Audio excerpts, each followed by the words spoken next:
മുഖ്യമന്ത്രിയുടെ ദുരിതാശ്വാസ നിധിയിലേക്ക് സംഭാവന നൽകാൻ പലരും സന്നദ്ധരായി മുന്നോട്ട് വരുന്ന കാഴ്ച കാണുന്നുണ്ട്. കഴിയുന്നവരെല്ലാം സംഭാവന നൽകണമെന്ന് ഒരിക്കൽ കൂടി അഭ്യർത്ഥിക്കുകയാണ്. മറ്റൊരു കാര്യം സൂചിപ്പിക്കാനുള്ളത്, ഉരുൾപൊട്ടലുണ്ടായ മേഖലയിലേക്ക് വയനാട് ജില്ലാ ഭരണ സംവിധാനത്തിൻ്റെ മേൽനോട്ടത്തിൽ വസ്ത്രവും ഭക്ഷണവും മറ്റവശ്യ വസ്തുക്കളും ശേഖരിക്കുന്നുണ്ട്. അത് കൃത്യമായി പരിക്കേറ്റ് ചികിത്സയിൽ കഴിയുന്നവർക്കും ദുരിതാശ്വാസ ക്യാമ്പുകളിൽ കഴിയുന്നവർക്കും എത്തിച്ച് നൽകുന്നുണ്ട്. എന്നാൽ ദുരിതബാധിതരെ സഹായിക്കാൻ എന്ന പേരിൽ നടക്കുന്ന വ്യാപകമായ പ്രവർത്തനങ്ങൾ ഈ ഘട്ടത്തിൽ ഈ തരത്തിലുള്ള പ്രവർത്തനങ്ങൾ ഒഴിവാക്കേണ്ടതാണ്. ഒറ്റക്കും കൂട്ടായും പല സ്ഥലങ്ങളിൽ നടക്കുന്ന പണപ്പിരിവ്, ഭക്ഷണം ശേഖരിക്കൽ, വസ്ത്രം ശേഖരിക്കൽ, അതൊന്നും ഇവിടത്തേക്ക് ഗുണം ചെയ്യുന്നതല്ല. ഇവിടെ ആവശ്യമുള്ള കാര്യങ്ങൾ അവിടെ തന്നെ സജ്ജീകരിക്കാനായിട്ടുണ്ട്. അപ്പോൾ അത്തരം കാര്യങ്ങൾ, ഇവരെ സഹായിക്കാൻ ഉദ്ദേശിച്ചുകൊണ്ട് നടത്തുന്ന പ്രവർത്തനങ്ങൾ പിന്നീട് വേണ്ടാത്തതായി വരും. അപ്പോൾ ഒരു ആവശ്യമില്ലാത്ത ഒന്നായി മാറും. അത്തരം പ്രവർത്തനം നിർത്തിവെക്കുന്നതാണ് നന്നാവുക. അതുമായി ബന്ധപ്പെട്ട് പ്രവർത്തന രംഗത്തേക്ക് ഇറങ്ങുന്നവർ അത് നിർത്തിവെക്കുന്നതായിരിക്കും നന്നാവുക. അത് ഏതെങ്കിലും തരത്തിൽ ഉപകാരപ്പെടുന്ന ഒരു പ്രക്രിയ അല്ലാതാകുന്നതുകൊണ്ടാണ് ഈ തരത്തിൽ പറയുന്നത്. എന്നാൽ അതിൽ പങ്കാളികളായവർ ശേഖരിച്ച വസ്തുക്കളുണ്ടെങ്കിൽ അത് ജില്ലകളിലെ കലക്ട്രേറ്റുകളിൽ അത് കൈമാറാം. ഓരോ കലക്ടറും വയനാട് കലക്ടറെ ബന്ധപ്പെട്ടുകൊണ്ട് ആവശ്യമുണ്ടെങ്കിൽ അങ്ങോട്ട് എത്തിക്കുന്ന നിലയെടുക്കും. അതായിരിക്കും നല്ലത്. ഇനി എന്തെങ്കിലും ആവശ്യം പ്രത്യേകമായി വരുന്നുണ്ടെങ്കിൽ ദുരന്ത നിവാരണ അതോറിറ്റി അറിയിക്കുന്ന മുറക്ക് ചെയ്യുന്നതായിരിക്കും നന്നാവുക. ഇപ്പോൾ ഇതിൽ പങ്കാളികളായി നിൽക്കുന്ന ഇത്തരം ആളുകൾ അതിൽ നിന്ന് പിന്മാറണമെന്നാണ് അഭ്യർത്ഥിക്കാനുള്ളത്. മുഖ്യമന്ത്രിയുടെ ദുരിതാശ്വാസ നിധിയിലേക്ക് ഈ ഘട്ടത്തിൽ എല്ലാവരും സംഭാവന ചെയ്യാൻ ഒരിക്കൽ കൂടി തയ്യാറായി മുന്നോട്ട് വരണമെന്നാണ് പൊതുവെ അഭ്യർത്ഥിക്കാനുള്ളത്.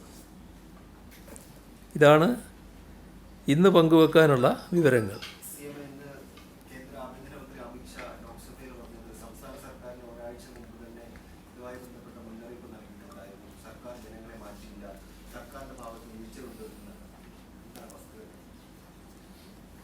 ആ പറയുന്നതിലെല്ലാം ഒരു ഭാഗം വസ്തുതയുണ്ട്, ഒരു ഭാഗം വസ്തുതയല്ലാത്തതുമുണ്ട്. നിങ്ങൾക്കെല്ലാവർക്കും അറിയാവുന്നതാണല്ലോ മുന്നറിയിപ്പുകളുടെ കാര്യം. നിങ്ങൾ മാധ്യമങ്ങളുടെ പ്രതിനിധികളാണല്ലോ. എല്ലാ മാധ്യമങ്ങളും ഈ മുന്നറിയിപ്പുകൾ സാധാരണ കൊടുക്കാറുണ്ടല്ലോ. ഈ പറയുന്ന മുന്നറിയിപ്പ് കാലാവസ്ഥാ മുന്നറിയിപ്പാണ്. ആ കാലാവസ്ഥാ മുന്നറിയിപ്പ് എല്ലാ കാലത്തും നമ്മുടെ നാട്ടിൽ അതീവ ഗൗരവത്തോടെ പരിഗണിക്കപ്പെടാറുണ്ട് എന്നുള്ളതാണ് വസ്തുത.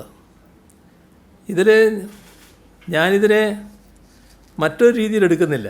ഒരു പഴിചാരേണ്ട ഒരു ഘട്ടമായിട്ടല്ല ഇപ്പോൾ ഇതിനെ ഞാൻ കാണുന്നത്. പരസ്പരം പഴിചാരേണ്ട സന്ദർഭവുമല്ല ഇത്. പക്ഷേ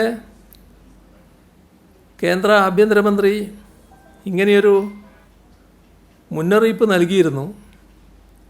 എന്നിട്ട് കേരളം എന്താണ് ചെയ്തത് എന്നൊരു ചോദ്യമാണ് ചോദിച്ചിട്ടുള്ളത്.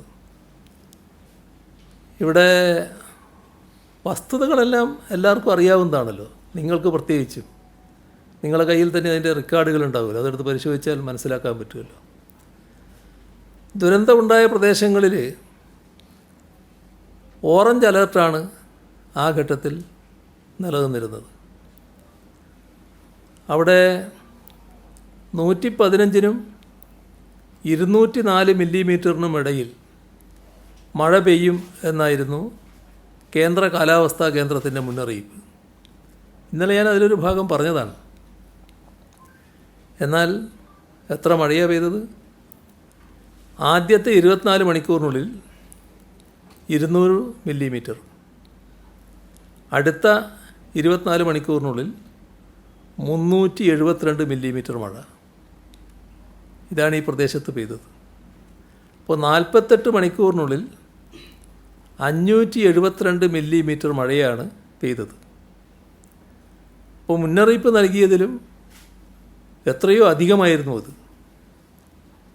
ദുരന്തം ഉണ്ടാകുന്നതിന് മുൻപ് പ്രത്യേകം ശ്രദ്ധിക്കേണ്ട കാര്യം, ഒരു തവണ പോലും ആ പ്രദേശത്ത് റെഡ് അലേർട്ട് നൽകിയിട്ടുണ്ടായിരുന്നില്ല. അപകടം ഉണ്ടായതിന് ശേഷം രാവിലെ 6 മണിയോടുകൂടിയാണ് റെഡ് അലേർട്ട് ഈ പ്രദേശത്ത് മുന്നറിയിപ്പായി നൽകുന്നത്.